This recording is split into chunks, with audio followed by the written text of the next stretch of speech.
Hello and welcome to Win English Today, my YouTube channel. Today's story is quiet, but very powerful. It is about love, loss, and something we all feel, waiting for someone who may never come back. This story will help you improve your English with simple words, real emotions, and meaningful sentences you can understand and remember. Now, let me tell you my story. My name is Jet. I am a post office worker, or at least I used to be. I am 32 years old, and I have always loved writing letters. Even before the war, I believed that words could carry feelings across any distance. Back then, my life was simple. I lived in a small town with my parents and my younger sister, Lily. My father was a teacher, calm and wise. My mother cooked the best meals, always warm and full of love. And Lily, she was only 12, but she laughed like she had no worries in the world. Every evening, we sat together for dinner. We talked about our day. We shared small stories. Sometimes we argued, sometimes we laughed, but we were always together. Then one morning, everything changed. The war began suddenly. There were loud explosions in the distance. Soldiers filled the streets. People were shouting, running, crying. Fear spread faster than fire. At first, we didn't want to leave. My father said, "This is our home. It will be okay." But by the next day, the situation became worse. Buildings were damaged, food became difficult to find, and the sound of bombs came closer. We had no choice. We had to leave. I still remember that moment clearly. My mother packed a small bag with clothes and food. My father held Lily's hand tightly, and I carried a small notebook and a pen. I don't know why, but something inside me told me to bring them. Before we left, my father looked at all of us and said something I will never forget. "No matter what happens, we'll find each other again." We all nodded. At that moment, it felt like a promise stronger than anything. But war doesn't care about promises. The evacuation was chaos. Thousands of people were moving in different directions. Soldiers were shouting orders. Some people were pushed, others fell. Children cried for their parents. Parents screamed for their children. We tried to stay close. I held my mother's arm. My father held Lily. But then, someone pushed me hard from behind. I lost my balance. I fell to the ground. People stepped around me, some even over me. I tried to stand up quickly, my heart beating fast. "Mom!" I shouted. "Dad!" "Lily!" But I couldn't see them anymore. They were gone. I ran forward, then backward, looking everywhere. Faces passed by me like shadows. None of them were familiar. I kept shouting their names until my voice became weak. But there was no answer. That was the moment my world broke. At first, I told myself it was only temporary. Maybe we got separated in the crowd. Maybe they were waiting somewhere safe. Maybe we would find each other again soon. I had to believe that, because the other option was too painful. That night, I found a small shelter with other people. It was cold and crowded. No one spoke much. Everyone looked tired, scared, and lost. I sat in the corner, holding my notebook. My hands were shaking. I didn't know where my family was. I didn't know if they were safe, but I needed to do something. So I opened the notebook, and I started writing. "Dear Mom, Dad, and Lily," I wrote slowly. "Today, we got separated. I don't know where you are, but I'm safe. Please don't worry about me." Tears fell on the page, but I didn't stop. "I will find you, I promise. Just wait for me." That was my first letter, but I had nowhere to send it. So I folded it carefully and kept it in my pocket. The next day, I moved to another place. The journey was long and dangerous. I met strangers who helped me. I saw things I never wanted to see again. That night, I wrote another letter. Today, I found some food. A kind man shared it with me. I hope you are safe. I miss you. Days turned into weeks, weeks turned into months, and I kept writing. Every letter was a piece of my life. Every word carried my hope. I wrote about everything, small things, big things, good days, and terrible nights. Sometimes, I imagined my mother reading them, smiling softly. Sometimes, I imagined my father nodding with quiet pride. Sometimes, I imagined Lily laughing and saying, "You write too much, brother." Those thoughts kept me going, but slowly, something began to change. People around me started giving up. "I lost my family," one man said quietly. "They are gone," a woman whispered. Many people stopped searching. They stopped hoping. They started new lives. I heard their words, but I refused to believe them because I had no proof, no goodbye, no final moment, just silence. And silence is not the same as loss, right? One evening, I met an old woman at a shelter. She looked at the letters in my hand and asked, "Do you really think they will read those?" Her question hit me deeply. I paused. Then I answered, "Yes. One day they will." She smiled sadly. "I hope you are right," she said. That night, I couldn't sleep. For the first time, doubt entered my heart. What if they were gone? What if I was writing to no one? I looked at my growing stack of letters. There were so many now, too many to count. Each one carried my hope, but also my fear. I held one letter tightly and whispered, "Please, be alive." The wind outside was cold and silent, and for the first time, I felt truly alone. But still, the next morning, I picked up my pen again, because stopping meant accepting something I wasn't ready to accept. So I wrote again, and again, and again, until one day, something happened that made me question everything I believed. I found something small, but impossible. And in that moment, I realized my letters might never reach them. And maybe they were never meant to. The thing I found was small. So small that most people would not even notice it. But for me, it felt like the ground moved under my feet. It was a piece of blue cloth, old, dirty, and torn at the edge. But I knew it immediately. It was part of Lily's dress. My sister loved that dress. She wore it almost every day before the war.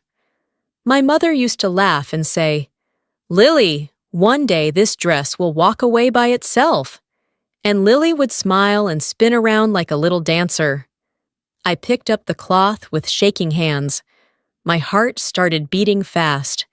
This was not just a random piece of fabric. It was hers. It had to be.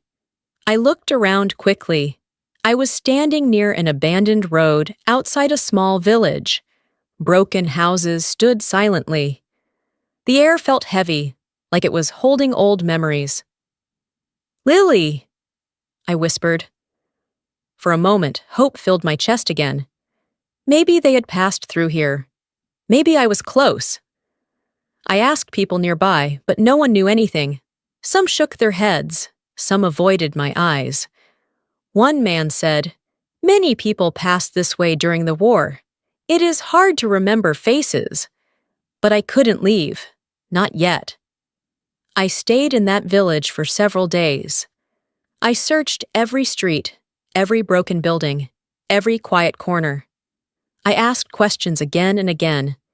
Did you see a man, a woman, and a young girl? Did you see a girl wearing a blue dress? But every answer was the same. No. At night, I sat alone and wrote my letters. "Today, I found a piece of Lily's dress," I wrote. "I think I am getting closer to you. I won't stop." But inside, something felt different. That piece of cloth brought hope, but it also brought fear.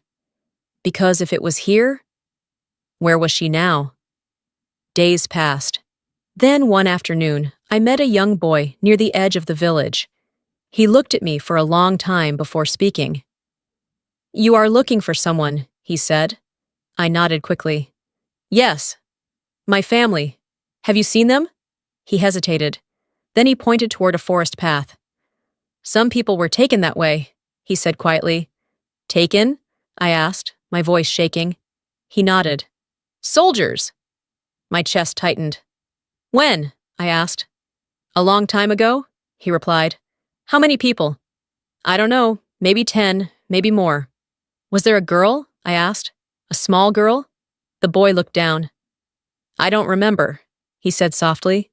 That was enough for me. I didn't wait. I grabbed my bag and started walking toward the forest. The path was narrow and dark. Trees blocked the sunlight. Every step felt heavy. My mind was full of questions and fear. What if they were taken? What if they were hurt? What if... I stopped walking for a moment. No, I couldn't think like that. I had to keep going. After hours of walking, I found something else. Old footprints. And something even worse. A broken shoe. It was small. Too small for an adult. My hands started shaking again. I didn't want to believe it. I couldn't. I sat on the ground, staring at the shoe. My thoughts were loud, messy, painful. "This doesn't mean anything," I told myself. "It could be anyone's." But deep inside, I felt something breaking. That night, I couldn't write. For the first time since the war began, I couldn't pick up my pen. The letters, they suddenly felt heavy. What was I writing for? Who was I writing to? The silence around me felt louder than ever. The next morning, I forced myself to continue walking. The forest ended near a wide open field. And there, I saw something that made my heart stop. A camp, or what was left of it. Burned tents, broken fences, and ashes everywhere.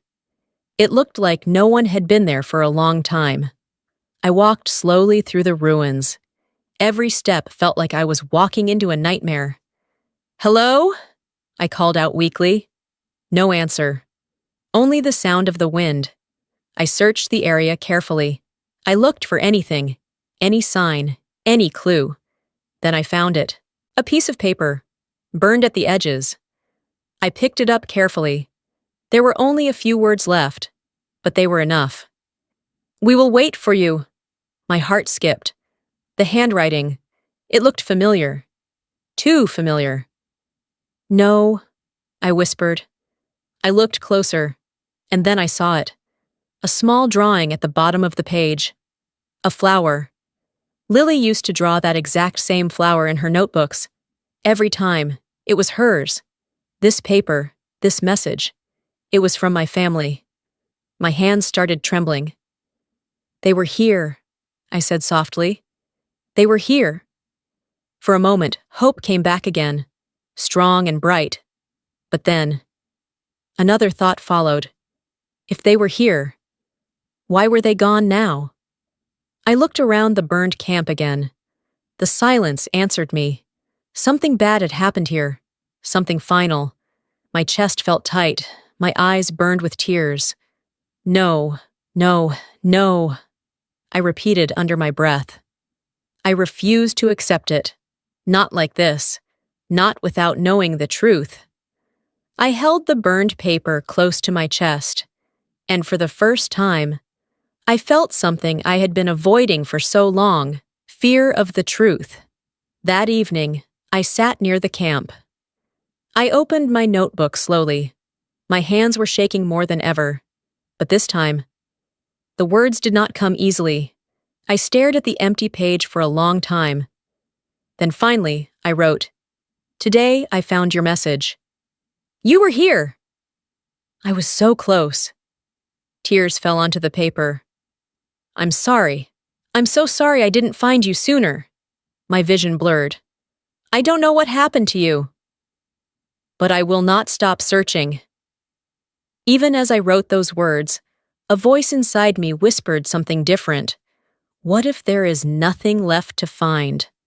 I closed the notebook quickly. I didn't want to hear that voice. Not yet. Not now. I looked at the dark sky, and for the first time, my hope and my fear felt exactly the same.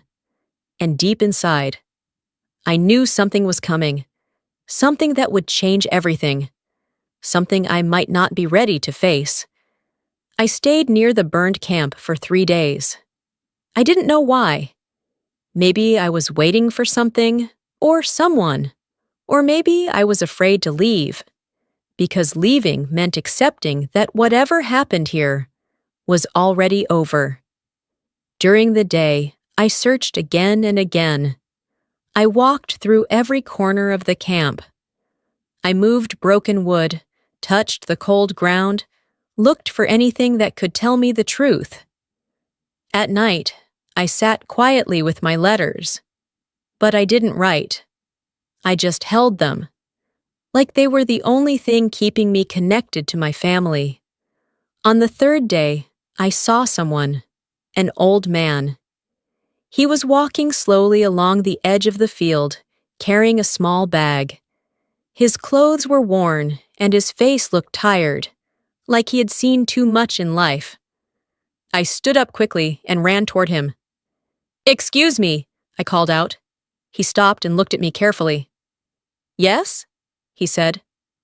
"Do you know this place?" I asked, pointing behind me. He followed my hand and nodded slowly. "Yes, I remember this camp." My heart started beating faster. "Please," I said, my voice shaking. "I'm looking for my family. They might have been here." He stayed silent for a moment. Then he asked, "When?" "During the war," I replied. "A man, a woman, and a young girl. The girl liked to draw flowers." The old man's expression changed. Not much, but enough. He looked away for a second, then back at me. "I remember many people," he said slowly. "It was a hard time." "Please," I said again. "Anything you remember. Tell me." He took a deep breath. Then he sat down on a broken piece of wood. I followed him, my heart full of fear. "There was a family," he began. "A father, a mother, and a small girl. They stayed here for a short time." My chest tightened. Yes, that's them," I whispered. "They were kind," he continued. "The father helped others. The mother shared food, even when she didn't have much. And the girl?" He paused. "She smiled a lot," he said softly. Tears filled my eyes. "That's Lily," I said quietly. The old man nodded. "They were waiting for someone," he added. My breath stopped. "For me," I whispered. He looked at me carefully. "You are their son?" "Yes," I said quickly. "I got separated from them. I've been searching for them ever since." The old man closed his eyes for a moment. When he opened them again, there was sadness inside, and I felt it immediately. "What happened to them?" I asked, my voice almost breaking. He didn't answer right away. Instead, he looked at the ground. Then finally, he spoke. "The camp was attacked," he said. My heart dropped. "Soldiers came at night. There was fire, shouting, fear everywhere." "No," I whispered. "Many people ran," he continued. "Some escaped, some didn't." My hands started shaking. "And my family?" I asked. He hesitated. Then he looked at me again. "The father," he said slowly. "He tried to protect others. He helped people escape." Tears rolled down my face. "That's him," I said. "That's my father." "The mother stayed close to the girl," he went on. "She was holding her tightly." I covered my mouth with my hand. My body felt weak. "And then?" I asked. The old man's voice became softer. "After the attack, everything was gone," he said. "The camp burned. Many people were lost." Lost. That word hit me harder than anything. Lost, I repeated. I didn't want to ask the next question, but I had to. Did they survive? I asked, barely able to speak. The old man looked into my eyes, and in that moment, I already knew the answer. I'm sorry, he said gently. That was it. Just 3 words, but they broke everything inside me. I couldn't breathe. My chest felt heavy, like something was crushing it. No, I whispered. No, you're wrong. They were waiting for me. I saw the message. The old man nodded slowly. Yes, he said. They were waiting. My tears fell faster. I was so close, I said, my voice shaking. I was just too late. Silence filled the space between us. I looked down at my hands, at my letters. So many letters. Hundreds of them. I wrote to them every day, I said softly. I told them everything. I thought one day they would read them. My voice broke. But they never will, right? The old man didn't answer. He didn't need to. I closed my eyes, and for the first time, I allowed myself to feel the truth. They were gone. Not missing, not waiting. Gone. The hope I had carried for so long slowly disappeared, and in its place came a deep, quiet pain. I sat there for a long time, not speaking, not moving, just breathing, trying to understand a world without them. After a while, the old man stood up. I'm sorry, he said again. Then he walked away, and I was alone, completely alone. I looked at the sky. It was empty, just like the silence around me. Then slowly, I opened my notebook. My hands were still shaking, but this time, I knew what I had to write. Today, I began, I found the truth. The words felt heavy. They were waiting for me. Tears fell onto the page, but I didn't make it in time. My vision blurred again. I'm sorry. I'm so sorry. For a long time, I just stared at these words. Then something inside me changed. A question came to my mind. A painful one. If they are gone, then why am I still writing? I looked at all my letters, all my hope, all my waiting, and for the first time, I didn't know what to do next. The letters suddenly felt different, not like messages anymore, but like memories, pieces of a life that no longer existed. I held them close to my chest and whispered softly. What do I do now? The wind moved gently around me, but there was no answer. Only silence, and a choice I wasn't ready to make. I stayed at that place until the sun went down. I didn't move much. I didn't speak.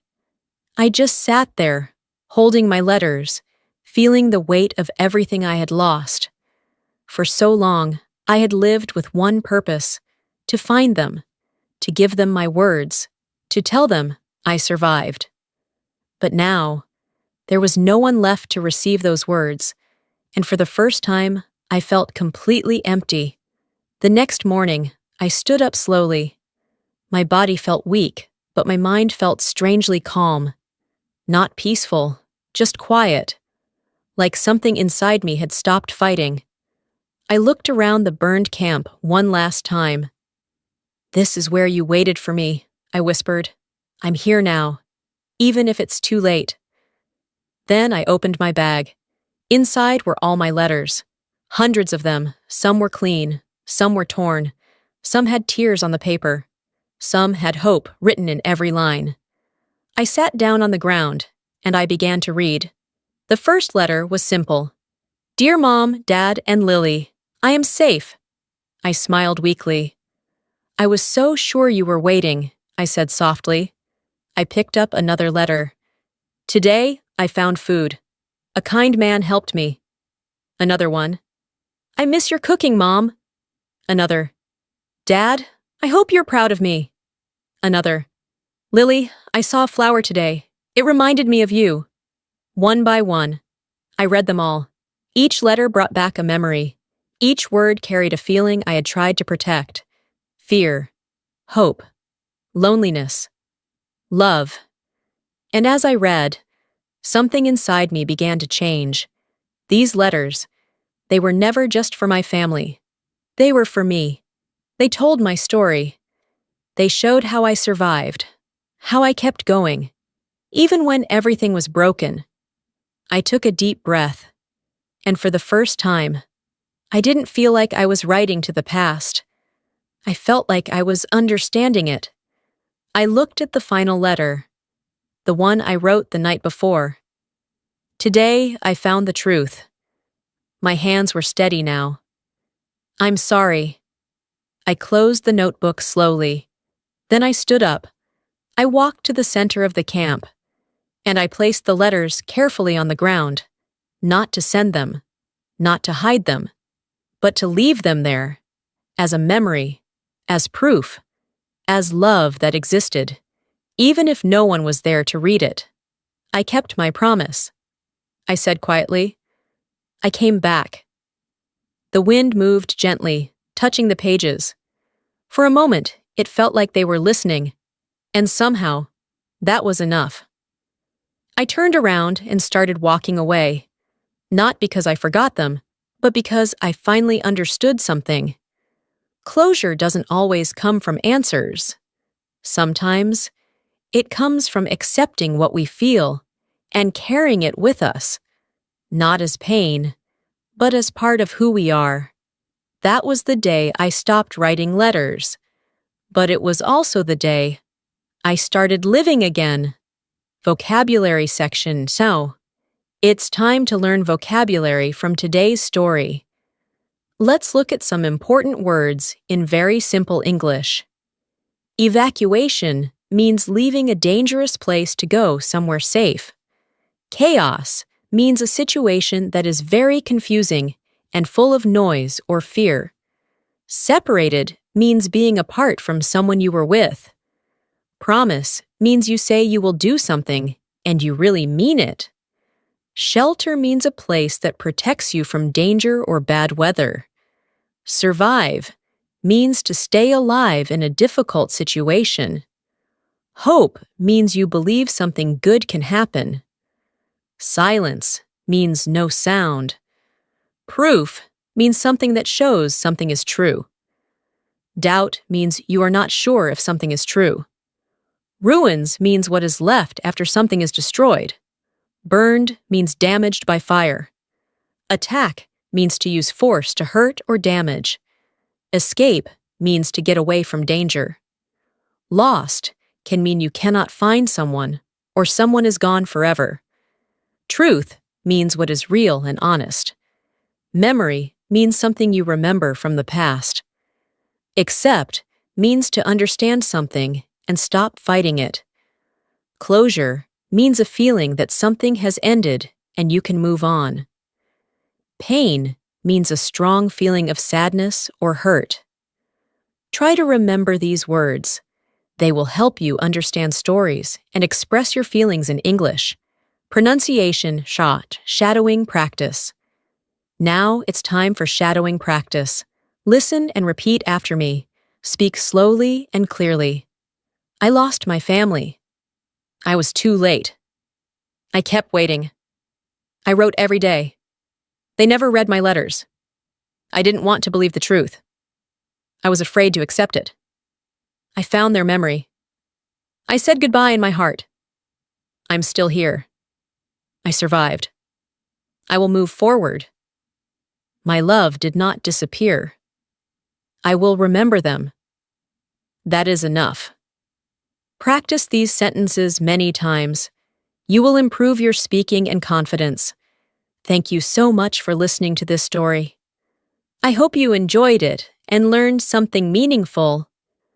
Now, I have some questions for you. Have you ever waited for someone for a long time? What would you write in a letter to someone you miss? Do you think memories are enough when we lose someone? Write your answers in the comments. I would love to read them. Don't forget to like, share, and subscribe to English Win Today for more emotional English stories. See you next time. Bye-bye.